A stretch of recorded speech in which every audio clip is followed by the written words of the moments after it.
Marketing is a podcast for business owners and leaders, produced by my dad, Steve Davis, and his colleague at Talked About Marketing, David Olney, in which they explore marketing through the lens of their own 4 Ps: person, principles, problems, and perspicacity. Yes, you heard that correctly. Apart from their love of words, they really love helping people. So they hope this podcast will become a trusted companion on your journey in business. David, apropos of nothing, I think jelly beans should come with a warning label for their overwhelming cuteness. I was just sitting here thinking that apropos of nothing, David Sylvian is cool. Well, apropos of nothing, I've decided that llamas would make excellent life coaches. They would. They're fluffy, they don't make loud noises, and they sit really, really still so the pumas don't find them. See, you just grounded that in some rationale, whereas for me it was apropos of nothing. Yeah, but my reason is always unreasonable. It's okay. Our 4 Ps. Number 1, person. The aim of life is self-development, to realise one's nature perfectly. That is what each of us is here for. Oscar Wilde. In the person segment this episode, we're continuing something we started last episode, and we're walking through 16 powerful sentences by Fyodor Dostoevsky, one of the great Russian writers. And we have 8 left. Let's see how they apply to both us as people and also to our business world. Here's number 1 for this episode. Man only likes to count his troubles. He doesn't calculate his happiness. It's one of those very strong statements that everyone claims to realise is true, and then they go on and complain about how bad this morning was. It's like, well, was anyone dead? No. Did the sky fall? No. Your family okay? Yes. Is the business still there? Yes. We are so deeply wired towards negativity bias. The research shows that it takes a minimum of 3 positives to counter a negative. And that's why so many books that we've covered during this course of doing the podcast have all in various ways said, if you want to thrive in this world or even survive, keep some sort of gratitude journal where at least you've got a discipline once a day to try and capture 3 things that you're grateful for. And I still haven't done it. I must do that because I think I did it temporarily when I was going through a particularly tough patch, and it instantly made life better. It brought more colour into the world. How do I make that stick? I wouldn't worry too much about making it sick. Like, I can only make myself do it when I'm really stressed. And my slight variation is 3 times in a day I'll write what went well and why. Okay. And I find what went well because it can be the simplest thing of had a nice coffee because someone cared to do it properly. And the great thing I find of the what went well and why as a combo is the why is sometimes something you do, the why is sometimes something other people do, and the why is sometimes just having to acknowledge that the world is chaotic, but it isn't malevolent. And that can be an important thing to remember some days. Number 2 in the list. The cleverest of all, in my opinion, is the man who calls himself a fool at least once a month. Yeah, there's something good about this, and we don't mean shit-talking yourself. We mean being able to admit, hey, I really did something. So I really got that wrong. I grabbed the wrong end of the stick. I found myself just reacting too quickly. I could have breathed better. Or when you find new evidence and go, oh, dumb, why did you do it that way yesterday? Well, because I didn't have the new data I've got today. So I see this as being sort of two-sided. You know, it can be about just acknowledging when something's changed, and it's okay to have not realised the new thing immediately. Because sometimes we're too busy to realise new things immediately. We need a little bit of time to see we've got a new alternative. And I think Dostoevsky's right. He's saying the cleverest of all are those people who can do that, because what's implicit in that sentence is that we are being self-reflective, self-monitoring and self-correcting, and that is a hallmark of being smart. Being smart doesn't mean you're right 100 million% of the time. It means you can acknowledge when you veered off track and you make some corrections. Number 3, the soul is healed by being with children. I think we know what he means. Yeah, the language is particular to a time and place. But that thing of being around young people who are still enthusiastic about everything is infectious. And if it's not infectious, you need to have a deep think about how cynical you've become. Yeah, that wonder through the eyes of a child. Actually, this came back to me. I was driving with my 14-year-old through the week, and we went past, in the lane next to us was a big garbage truck, and across the road was a dump truck. And I said to her, look, there's a dumper over there, and here's a big rubbish truck. And she gave me the side eye that a 14-year-old would give you. I said, when you were like 4, 5, even 6, we would sometimes drive around looking for these, and you and your sister would be pointing at them and squealing with delight just over those things. It's funny you tell that story, because I know a physiotherapist in Ireland who we were talking one morning, and his little one got so excited because it was rubbish truck day, and they have to go out and watch the rubbish truck come down the street and lift all the bins. It is the highlight of this 4-year-old's week. And do you know the sad thing is that it is a hallmark of a civilized society that has that. We should all do that, because it's what keeps us from having congregations of humans being swamped by rats. Yep. There should be wonder over it. Of going out and clapping that the garbage truck turned up like it's meant to. Yeah. It did, and the guys are still doing the job, or the girls. Yeah. Number 4, it takes something more than intelligence to act intelligently. We both nodded when we read this one earlier. Yeah. And I think the missing thing for me there, or in part, was empathy. Yep. And my first word I went to was courage. Because you need the courage to say what needs to be said, or ask the question, admit you don't know. Well, I suppose we could change courage to vulnerability. Yeah. So if we said vulnerability and empathy are the combo, if you can strive to have both, you're not going to go far wrong. You'll be able to act intelligently. Because that is not the same as being braggacious and egotistical. I had someone else through the week on LinkedIn share the meme that when you're public speaking, if you can, in your mind, want to be a servant that actually helps people, it's a much stronger set of principles and much firmer ground you're standing on. You're much more likely to succeed than to think you've got to go out there and be the showstopper. I remember years ago reading a few of the very good books on servant leadership, and I can't remember who wrote the really good one. His first name is beyond me, but his surname is Greenleaf, which is an unusual surname, which is probably why I remember it. But one of the things I found really interesting was in the United States, a place that is so about ego, so about the rugged individual, that any workshop on servant leadership will normally get hundreds of people sign up to do it. It probably tips the hat to a lot of the Christian heritage, because that is very much in that realm. Yeah. And funny I mentioned that, because we're going to finish off with a dose of religion at the end of this episode. Let's move on to the next one, number 5. To go wrong in your own way is better than to go right in someone else's. You were a bit more of an advocate of this one than me. Yeah. Why? Because having read enough sort of amazing classical Russian literature, and then the French existentialists, they are all in agreement on probably only one thing, two things. And the one that's important here is that, immaterial of whether it turns out well or not, do you know what you did and why?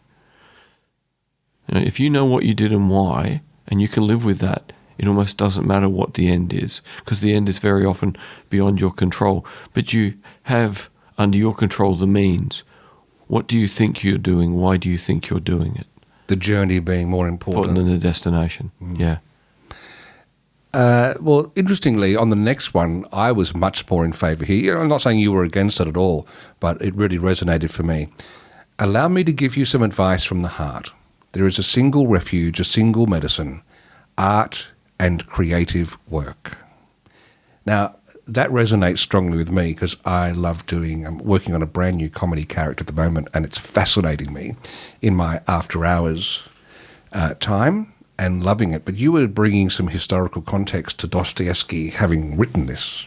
I was just thinking in terms of the Russian authors who would say things like that were people who had done well enough in life to go, well, what am I going to do tomorrow? Nothing, or make art. And what you and I agreed on was actually art's important for everybody. And it's finding the time at the end of the workday, after family time, to pick up your instrument, sit down with a pen, pick up a paintbrush, that fitting it in around everything else is its ultimate power. Yeah, and it's a little bit sad that it's like that, but then again, there's only a very small percentage of humans on the planet who have the choice to even do that. Yeah. Some poor souls have to work very, very long hours on subsistence income to even keep breathing. So we're not quite at the Dostoevsky bourgeois writer level to have complete choice, but we can be smart about it. And I know for me, it is, you know that saying about if the plane gets into trouble, whack that oxygen mask on yourself before you help others. To me, it is the oxygen mask, being able to lose myself in a creative pursuit and create something out of nothing. No one's hinging on it. It is just expression for itself and curiosity going out to play. Yep. I picked my guitar up yesterday afternoon. Next thing I knew, it was 3 hours later. There you go. That's the power of art. Number 7, it's better to be unhappy and know the worst than to be happy in a fool's paradise. Maybe. Look, I agree with him in my purest heart, but then I think if we really want to look at the world and think we are a bunch of atoms that have coalesced together on a rock that's floating around in cold, dead vacuum space, we live, we die, not much of the universe is impacted by that.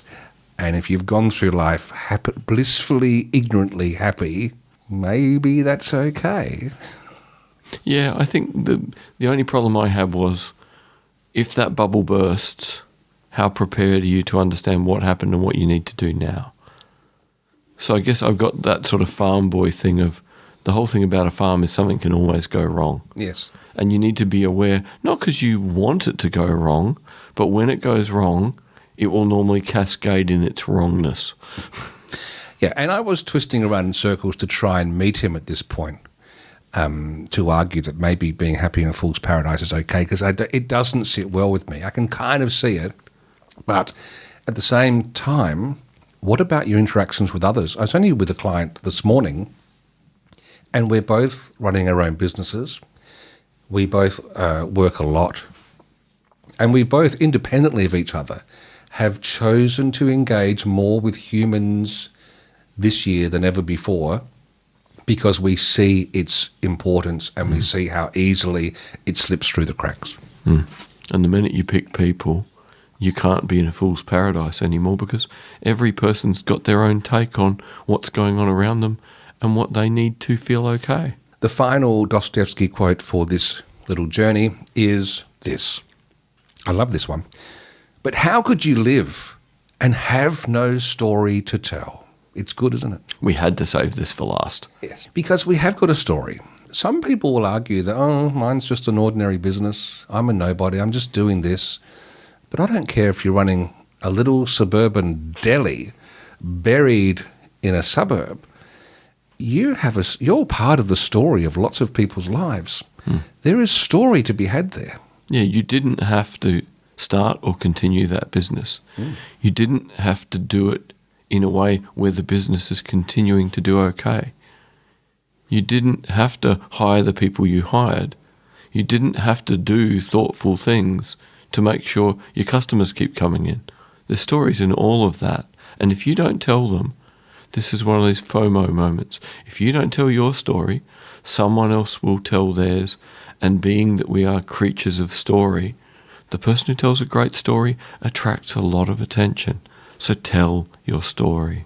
And it's possible, though, in the busyness of particularly running a business, let alone just life, to, if I could use that same person, a fictitious person I'm thinking of, they may not realise how much power they've got to transform other people's lives. That person who comes in who's 5 cents short and they say, you know what, don't worry about it today, could have huge ramifications of positiveness or positivity in that person's life.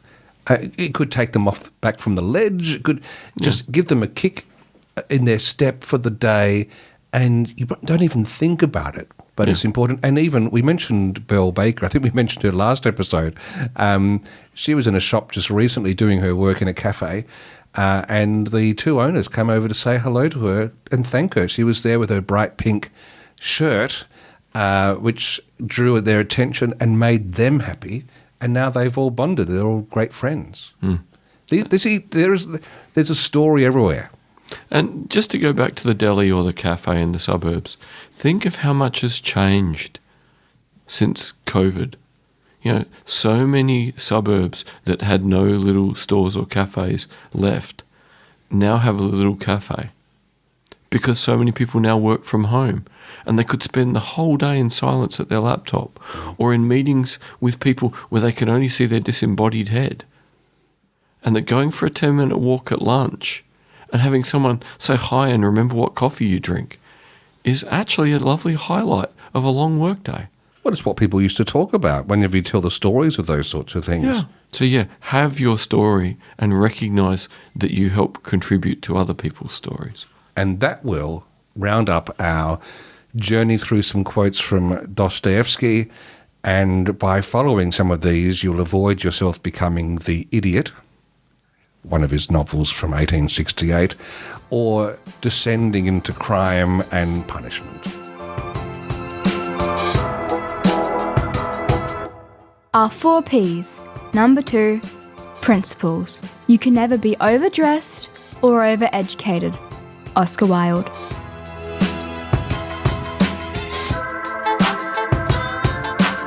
Just recently, I was doing some songwriting with Rick Price, who'd been known to many people. He had a number of big hits in the 1990s in particular. Still going strong, great singer, songwriter. I'm writing songs with him on behalf of a new comedy character I'm working on. And just during our conversation, out of nowhere, or apropos of nothing, you could say, he mentioned how he's particularly enjoyed listening to Woody Allen's autobiography, which is read by Woody Allen, and it's called Apropos of Nothing, which, if you're not familiar with that saying, it just means, for no real reason, not related to anything else, boom. It's. I was saying, we started the show with some of these, like apropos of nothing. If clouds could talk, I bet they'd gossip about the sun's bad hair days. Completely disconnected. It's just apropos of nothing. And I think it's a great title, by the way, for an autobiography. Don't you? A self-deprecating title, don't you think? It's that thing of let the art speak, ignore the person who made it. I think that's probably what he's getting at. That's interesting because, yes, he does traverse some of the controversies surrounding his life, which throws a whole new light on it, which was interesting. But the thing that made me want to raise his autobiography here, this man has produced many films. Many. He's prolific. And just something he said stuck with me, and I thought, I want to share this in the principles segment. He got advice from someone very early on in his career not to listen to the critics or even the studios and to maintain artistic control of his output. If you've got a vision and a story, pursue it through to the end, which he has. He said he's been very lucky to do that. He hasn't made the gazillions of dollars you think because he's had some hits, he's had many misses, and his budgets have always been humble. He was saying in the book that he's had some very big stars work with him, but it's because they want to, and they work for basically the basic union fee. There is no largesse in a Woody Allen production, but he gets a weird idea, and you think, oh, that's interesting. Let's turn that into a script and see what happens, and see if the world likes it or not. I think there was one that he mentioned towards the end of the book called a rainy day in New York, or rain in New York, or something of that ilk.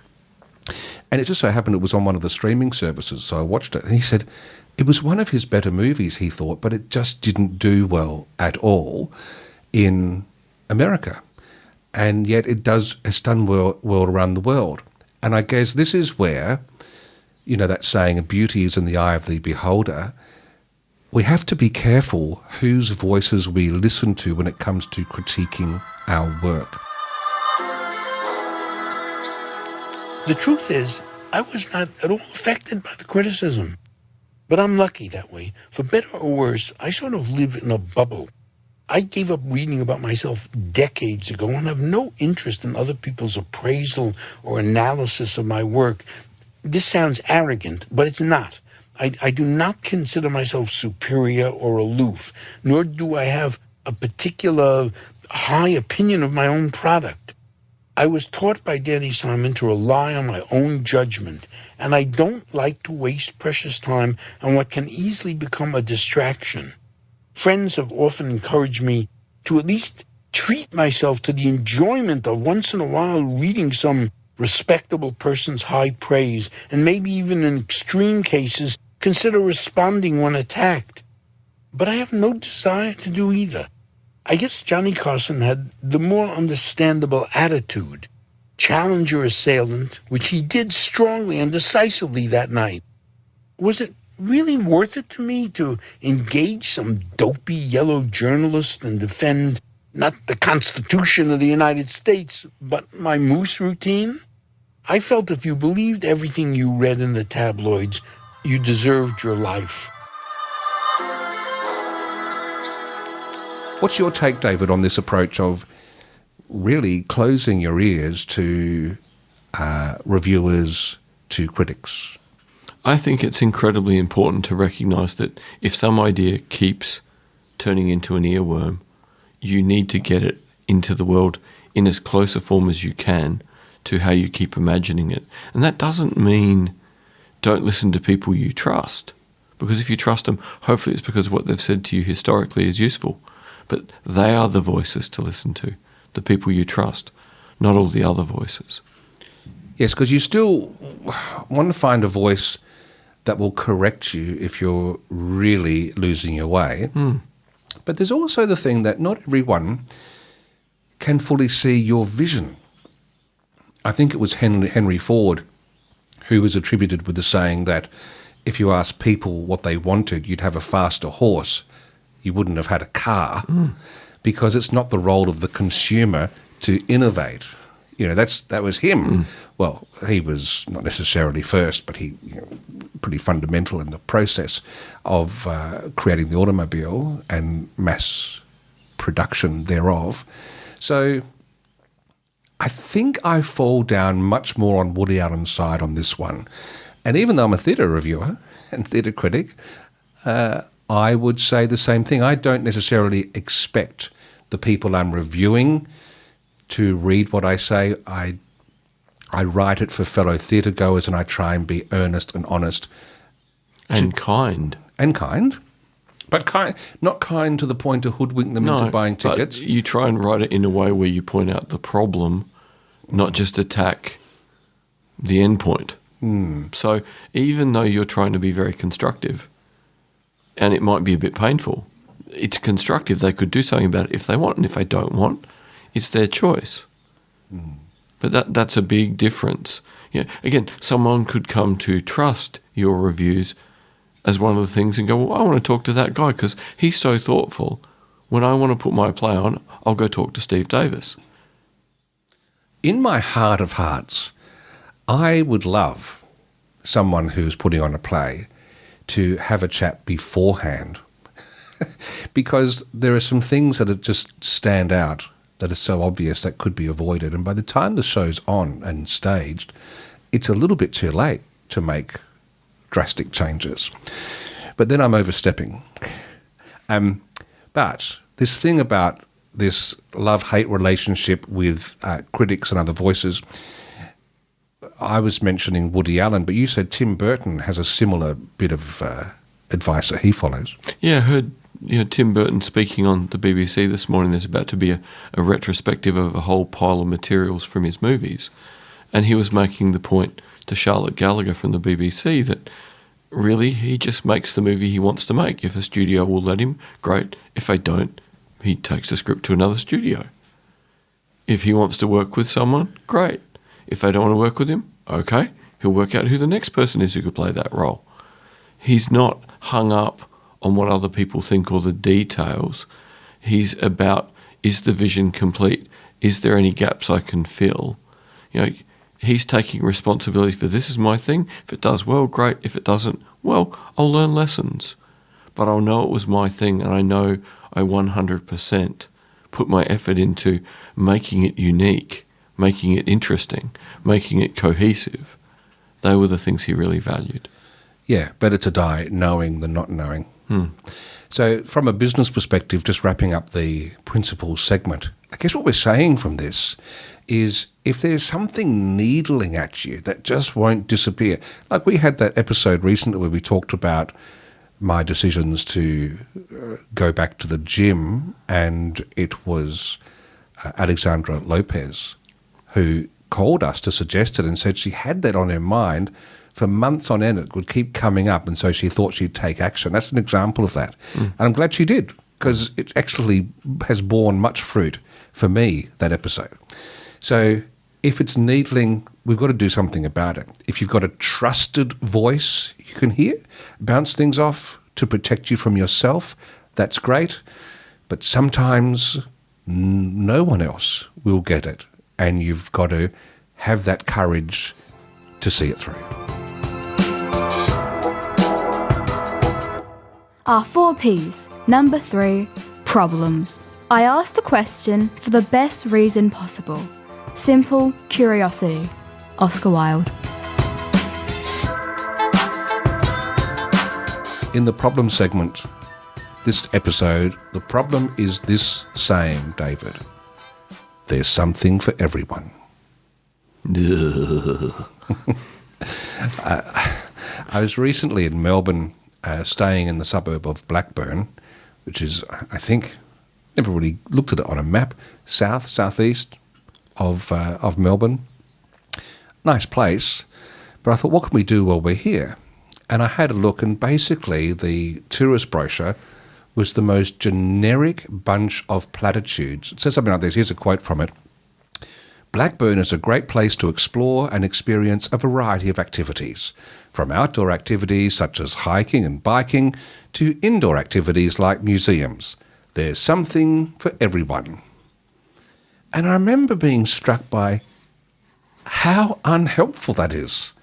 It's told me diddly squat, because you could write that sentence about Adelaide, Glenelg, Hawker, just about everywhere you could write that about. And so I have been renewed on my warpath against that sort of, the problem of those sweeping statements to go, job done, we've finished the web page, move on, without actually thinking about the reader. David? I find those kind of things particularly frustrating because being blind, I need detail. Like if I'm going to go somewhere, I need to know how accessible it is. I need to know what's there. I'm pretty flexible in what I might find interesting, but if you're that general, all you're telling me is you're a suburb to be avoided, that you've got nothing distinctive. You haven't defined yourself, or you haven't given me 10 interesting things in our suburb. Just list them off. I would prefer that. You've been around a bit, haven't you, if you don't mind me saying so? Well, I tend to go round and round and round in circles when I get myself lost, so yes. I shared this with Richard on 5AA recently. It's my quiz on generic tourism copy. So I'm about to read an actual sentence from a website promoting one of our regions, and you've got to choose which one it is, David. Okay, is it like multiple choice, like you give me the region names and I have to pick? Yeah, here are the region names. York Peninsula, Clare Valley, or Limestone Coast. You ready? With many cafes and antique shops sure to captivate every visitor, from the coffee lover to the wine buff, there's something for everyone. Well, you would figure with the wine buff, it's maybe going to be Clare or Limestone Coast, but they haven't said wineries, which means it could be all three. So it's just random selection, I think. It was York Peninsula. Yeah, it was random selection, yeah. The next one, McLaren Vale, Barossa Valley or Coonawarra. You ready? Mm-hmm. X, I've replaced the name with X. X is one of the world's great wine regions, also renowned for its food, cultural experiences and easygoing lifestyle. Take your time to soak in the wealth of X experiences on offer, from cycling tours to slow degustations through to festivals, cultural events, hands-on experiences and more. If I had to guess there because of the emphasis on food, and I'm going to say I was concentrating so much on what I was listening to, I've forgotten one of the options. But that to me sounds like it should be McLaren Vale. And from memory, I think it was Barossa Valley, but it could have been either of them. Yeah. You know, seriously. And the last one, Kangaroo Island, the Riverland or Eyre Peninsula. There's something for everybody here. Nature and wildlife, food and wine, adventure or relaxation. X has it all and more. Would you say all three? Which it could easily be. I think it's the specific aspect is really important. I would think that if you had, let's say, your state champion BMX team trained at your BMX park, I think highlighting the fact that the state BMX team trained there, we can now join the dots and go, wow, it must be a really good park. And instead of just saying we've got a BMX park here, well, everyone has. But this is different.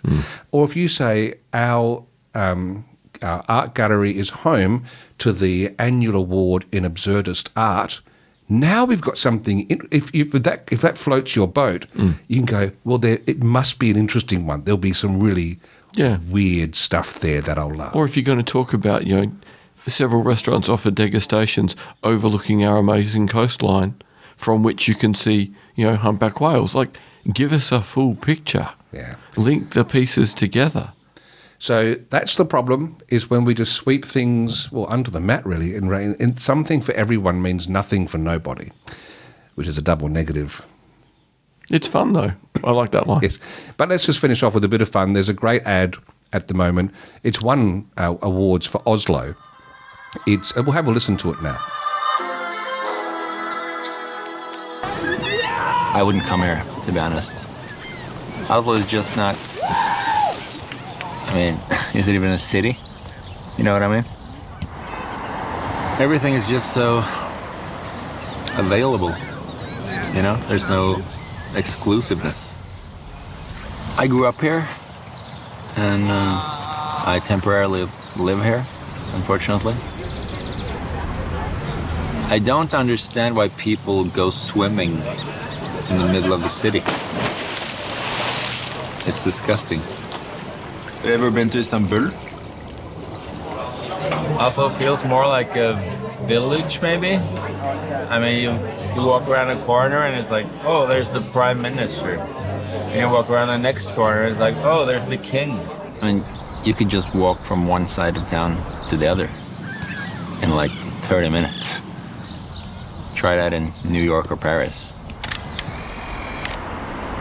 It's an American architect. Culture? I don't know. If you don't have to stand in line for at least a couple of hours, is it even worth seeing? Not exactly the Mona Lisa. Sometimes I just walk right in off the street and get a table. And I'm not even famous. What does that tell you? I think a city should feel a little hard to get. It's like a good relationship, It's not supposed to be easy.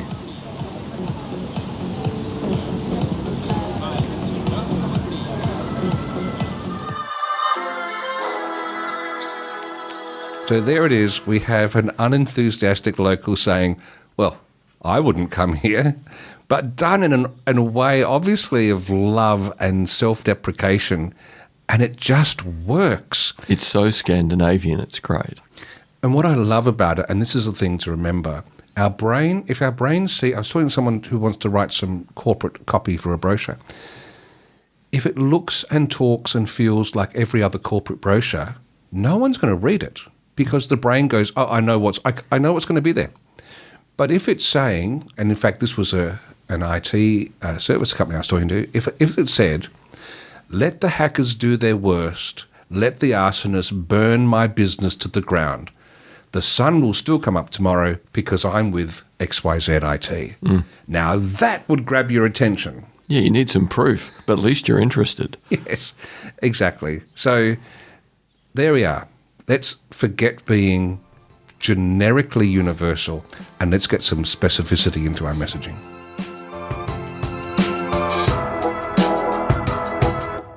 Our 4 Ps. Number 4. Perspicacity. The one duty we owe to history is to rewrite it. Oscar Wilde.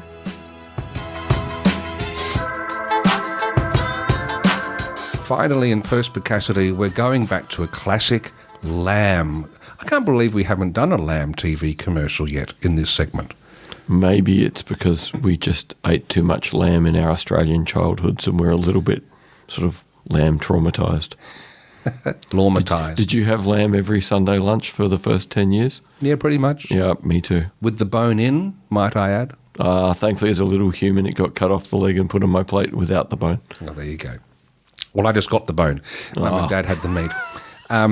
So anyway, there was a great ad about, I'd be guessing this is about 10 years ago now, would be my anticipation, of all the different deities from all the religions coming together to have a feast. Let's have a listen. Jesus, where's your dad? He's everywhere. Just joking, he's working. Can you get that? Thanks, Zeus. God, I love this lamb. You're welcome. Well, that's a relief. It's a nightmare catering for you lot with all your dietary requirements. Oh, no, not for me. Designated driver. See that? Reverse miracle. I think that's yours, Aphrodite. How do I get that thing for myself? Moses, can you pass those down? So, should we address the elephant in the room? Not funny 2,500 years ago. Not funny now. What is this music? It's his playlist. Oi, Christian rock. This one's about me. They're all about you. I don't understand why people take photographs of food. You know she probably has more followers than anyone at this table. Really? You're famous. Have you ever thought about Scientology? If you could just open your mind... Ron, let's not get into religion at the table. I gave up dinner with Tom Cruise for this. Yeah, sure. I'll see you next time. Who's that? Mohammed. Can't make an appearance. Daycare pickup. That is a shame. Oh, I got a match. What does eggplant mean?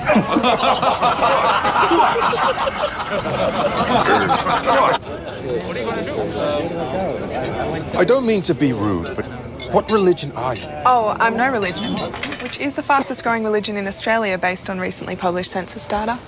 We really need a better marketing team. I knew we shouldn't have spent all that money on pamphlets. What should we toast to? To science. Time. What about just lamb? The meat we can all eat. We really should get together more often. It would make the galaxy a better place. I remember that ad causing quite a bit of chatter at the time because someone dared to go into the realm of religion, which is always a dangerous topic to steer into. But overall, I think that the ad was pretty well accepted in Australian society, and it's very cleverly written. There are so many little jokes there, like Jesus having turned the carafe of water into wine and going to pour it for Aphrodite, who says, no, I'm the designated driver. And so he turns it back into water and says, hey, look at that, a reverse miracle. You get a glimpse of someone with a bowl of peas and they split in half. And then they mention Moses because he, according to the Old Testament of the Bible, he parted the Red Sea, and there he is doing with the peas. Yeah, there's so many. And L. Ron Hubbard, from Scientology, going, I gave up lunch with Tom Cruise for this. Which works on two levels. It's just so rich. Overall, as an ad, what do you think? I think it's so clever there's a risk of forgetting what the product is. But I don't mind that because it's so clever. That is often a risk with clever ads. My instinct is they kept it grounded well enough with their core message. Because, yes, that can often be the runaway train. But I think having the young woman always in shot, who is the host, and she leads the conversation about what they're eating. She brings it back. And the visuals might be helping for you in a way. Again, I'm not seeing what's on their plate, but maybe that's regrounding at every moment. Is everyone basically eating a different lamb dish in the ad? There's actually not that much focus close on the plates. Okay. Interestingly enough. So other than watching the peas separate, in the main, they're eating. You can tell that from the fact they're around the big table and you've got all the noises of people at a table, but it's not They're talking specific. more so than eating. So there's no real mastication happening. They're just talking. So that's what grounds it, is they've come together around the table. So that reminds us always that they're eating something. We know it's lamb from the outset. Here's the thing that's in the back of my mind. At the time of recording, Israel's a year into its various war with Palestinians and in Lebanon, which possibly means tolerance for having some elastic joking across religious boundaries might be more fraught than usual. Would this temper your thinking about running an ad like this in 2024, David, or do you think it's timeless enough to survive? I think we need it more than ever to remind us that there's always things we have in common. But I think it might be a hard pitch, to get people to take the risk. Like, I would certainly make the strong argument that it's worth running. Because I think it's clever, it's fun, it's respectful of everyone. The cheeky bits are really only aimed at L. Ron Hubbard. Everyone else comes out of it looking pretty good. Even the ancient Greek gods come out of it looking pretty good. Yeah. I think it's worth the risk for the fact that it's about bringing people together and trying to show that, even in a very simple way, there's things we have in common. And we do hear a lot, and we hear it at the moment during the Republican-Democrat presidential election in America, which is so polarized in media coverage. There's often a lot of commentary about having this huge mass of people in the middle who are actually pretty balanced about things. So my instinct is not dissimilar to yours, that it would be good for the world to have this, but I think it might get vetoed by people being paranoid that it could become controversial. Yeah, let's not even let it happen and find out. Let's just play it so safe that we make the world smaller. But if it is smaller, you can afford to buy a cheaper cut of lamb. That's true. But then Dostoevsky will be upset that we made the world smaller and he didn't have enough lamb. Oh, the idiot. Thank you for listening to Talking About Marketing. If you enjoyed it, please leave a rating or a review in your favourite podcast app. And if you found it helpful, please share it with others. Steve and David always welcome your comments and questions, so send them to podcast@talkedaboutmarketing.com. And finally, the last word to Oscar Wilde. There's only one thing worse than being talked about, and that's not being talked about.